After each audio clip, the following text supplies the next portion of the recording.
সারাদিন অপেক্ষার পর সন্ধ্যা হয়েছে, আমরা এখন বেরিয়ে যাচ্ছি। গন্তব্য হচ্ছে ডেন্টাল ডক্টরের কাছে যেতে হবে, কারণ আমার ভাইয়ের ছোট্ট ছেলেটার দাঁতে প্রবলেম হয়েছে।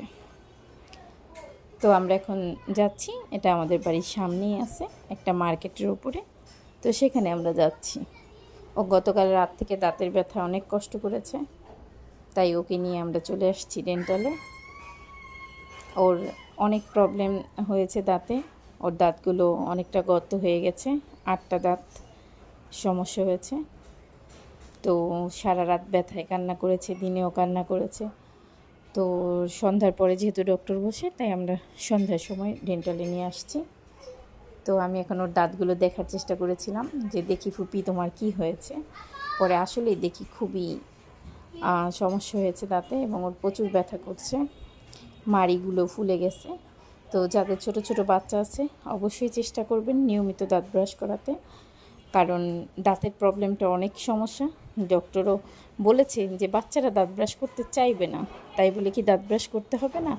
অবশ্যই মায়েদের কষ্ট করে ধৈর্য সহকারে জোর করে হোক বাচ্চাদের 2বার দাঁত ব্রাশ করার চেষ্টা করবেন, এবং ভালো পেস্ট দিয়ে দাঁত ব্রাশ করার চেষ্টা করবেন।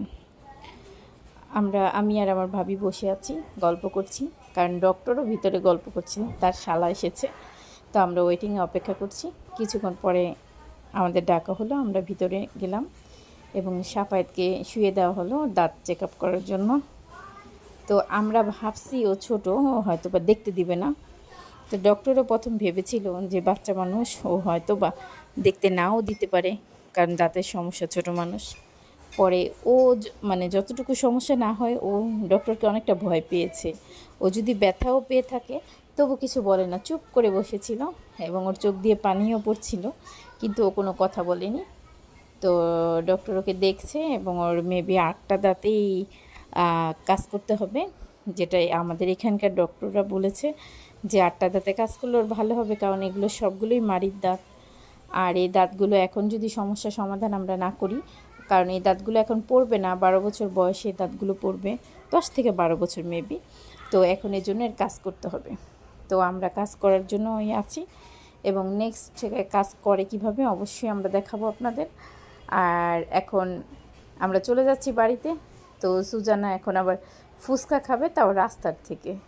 তো ওর জন্য আমরা দাঁড়িয়ে ফুচকা নিচ্ছি, এবং খেয়ে অবশ্যই বাড়ি চলে যাব। আল্লাহ হাফেজ।